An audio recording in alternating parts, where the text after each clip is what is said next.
Dear student, मैं doctor Subhash पहाड़िया,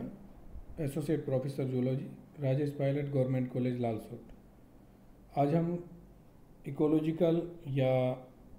एल्टोनियन pyramids के बारे में बात करेंगे कि पारिस्थितिकी पिरामिड्स क्या होते हैं। पारिस्थितिकी पिरामिड्स जो होते हैं वो सबसे पहले जो इकोलॉजिस्ट एल्टन हैं उन्होंने सबसे पहले ये बताया कि जो किसी भी कम्युनिटी के अंदर या इकोसिस्टम के अंदर जो विभिन्न प्रकार के जो ट्रॉपिक लेवल होते हैं या उनमें जो प्रोड्यूसर और जो उनकी संख्या होती है उनके आधार पर एक आयत का निर्माण करके और उनको उन लेवल्स को, जैसे प्राइमरी कंज्यूमर्स है, फिर उसके बाद में सेकेंडरी है, तो प्रोड्यूसर के बाद में इस प्रकार उनकी संख्याओं के आधार पर एक उत्तरोत्तर घटते हुए क्रम में आयत के द्वारा एक संरचना का निर्माण किया जाता है, जिसको हम पिरामिड कहते हैं, यानी कि पारिस्थितिकी पिरामिड कहते हैं। वो एक संरचना जो बनती है उत्तरोत्तर घटते हुए क्रम में, तो एक पिरामिड की संरचना बनती है जिसको हम इकोलॉजिकल पिरामिड या एल्टोनियन पिरामिड भी कहते हैं। यहाँ पे एल्टन ने सबसे पहले एक पॉन्ड सिस्टम के बारे में बताया कि जो जैसे हम संख्या के पिरामिड की बात करते हैं कि जो पिरामिड्स ऑफ नंबर है, उसमें जो चार्ल्स एल्टन है उन्होंने एक तालाब के पारिस्थितिकी का अध्ययन किया और उसमें देखा कि जो प्रोटोजोअन्स एनिमल हैं वो बहुत लाखों की संख्या के अंदर उसमें पाए जाते हैं, जैसे डेफनिया और साइक्लोप्स है। ये बहुत सारे जो है सैकड़ों से हज़ारों की संख्या में इसमें पाए जाते हैं। और इसके ऊपर जो दूसरे जो बीटल लार्वा हैं वो संख्या में कम होते हैं, और इसके बाद में जो तीसरे जो कंज्यूमर होते हैं वो स्मॉल फिशेज जो होती है वो संख्या में और भी कम होती है। तो इस प्रकार जो नंबर्स हैं एनिमल्स की जो संख्या है उसमें खाद्य श्रृंखला के आधार पर जो संख्या वाला जो पिरामिड्स है वो संख्या बहुत ज़्यादा होती है, और इनमें उत्तरोत्तर जो प्रोड्यूसर है उनकी संख्या अधिक है, कंज्यूमर की संख्या प्राइमरी कंज्यूमर की उससे कम है, फिर सेकेंडरी की उससे कम है, और टर्सरी जो टॉप कंज्यूमर होते हैं उनकी संख्या उत्तरोत्तर कम हो जाती है। तो इस प्रकार से जो जैसा आप डायग्राम में भी देख रहे हैं, इस प्रकार से जो पिरामिड बनाया जाता है वो एक सीधे प्रकार का पिरामिड, इसके अंदर संख्या का जो पिरामिड होता है वो सीधे प्रकार का पिरामिड बनता है। यहाँ पे जो छोटी यूनिट्स होती हैं, जैसे कि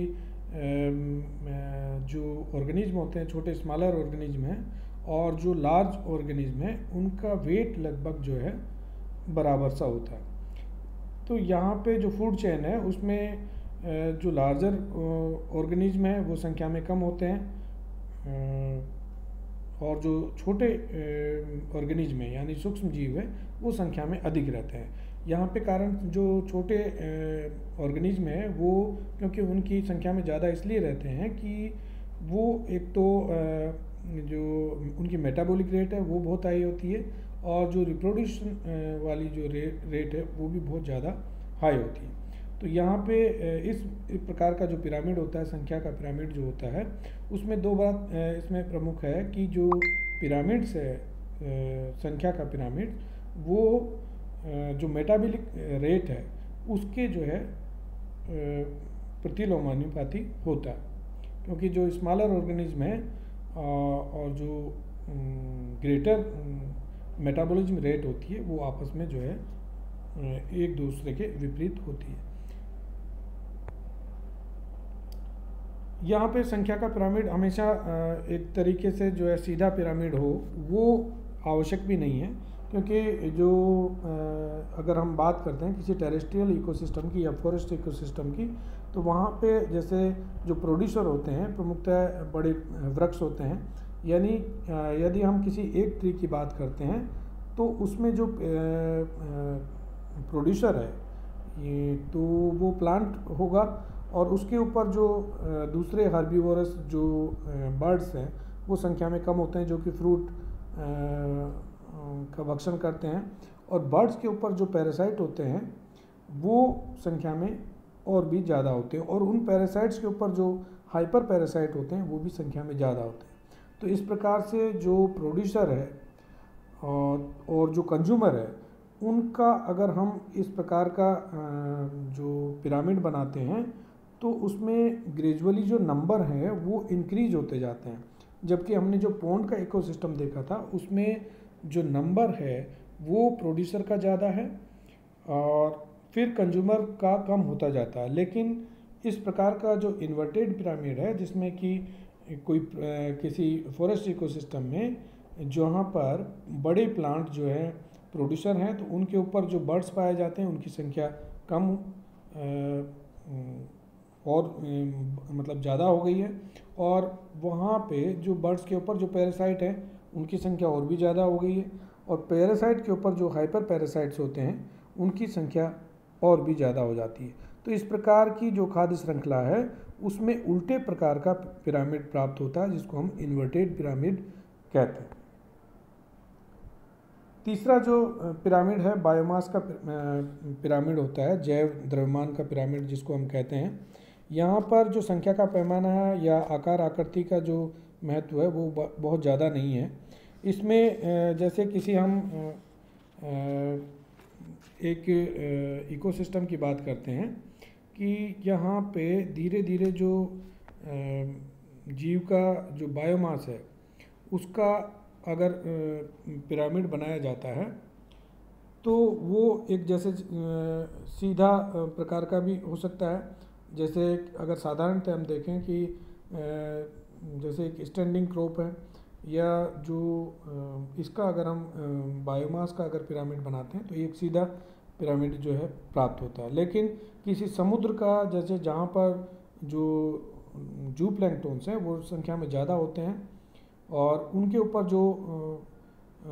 जू प्लैंक्टन्स हैं वो ज़्यादा होते हैं, जो फाइटो प्लैंक्टन्स हैं वो संख्या में कम होते हैं। तो यहाँ पर जो टोटल वेट इंडिविजुअल का है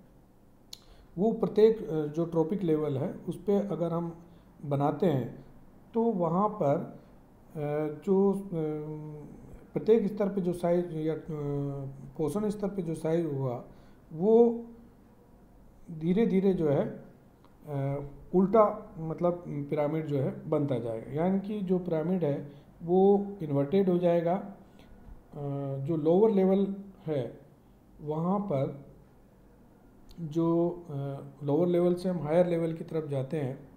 तो वो छोटा होता जाता है, यानी कि जो साइज है प्रोड्यूसर की वो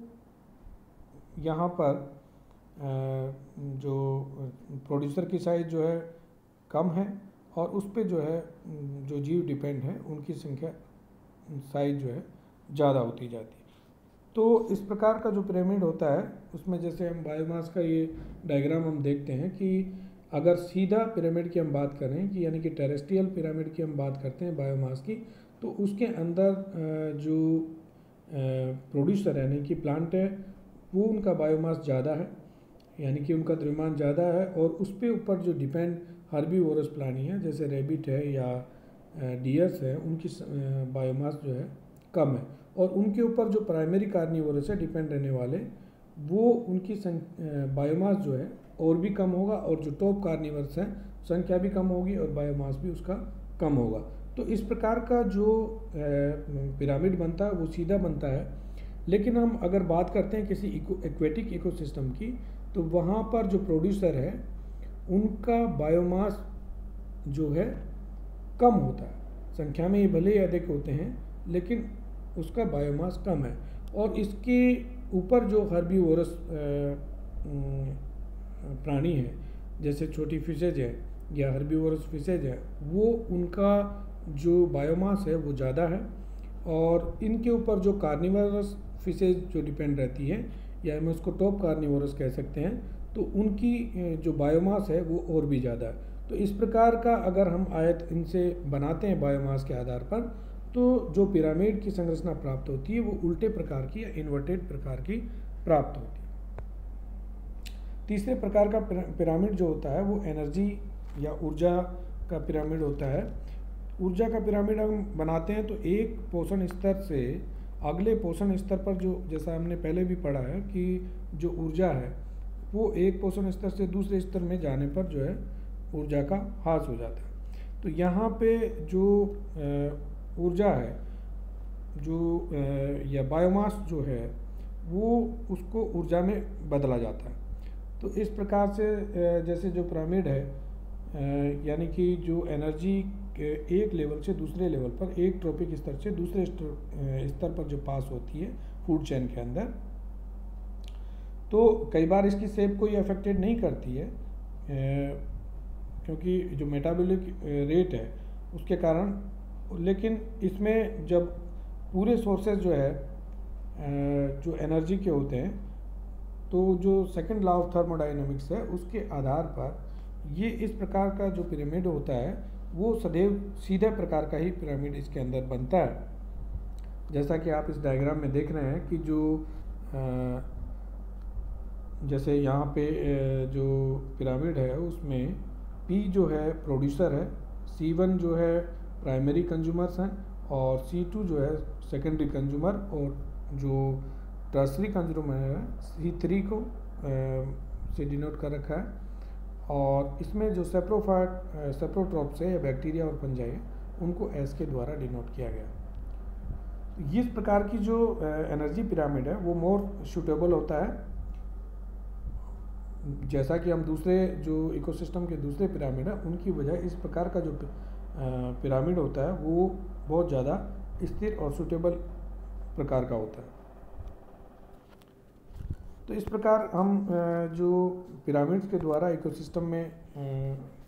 संख्या के द्वारा और बायोमास के द्वारा और ऊर्जा के पिरामिड्स, ये 3 प्रकार के पिरामिड्स के द्वारा जो है हम इकोसिस्टम में उसको बता सकते हैं। Thank you.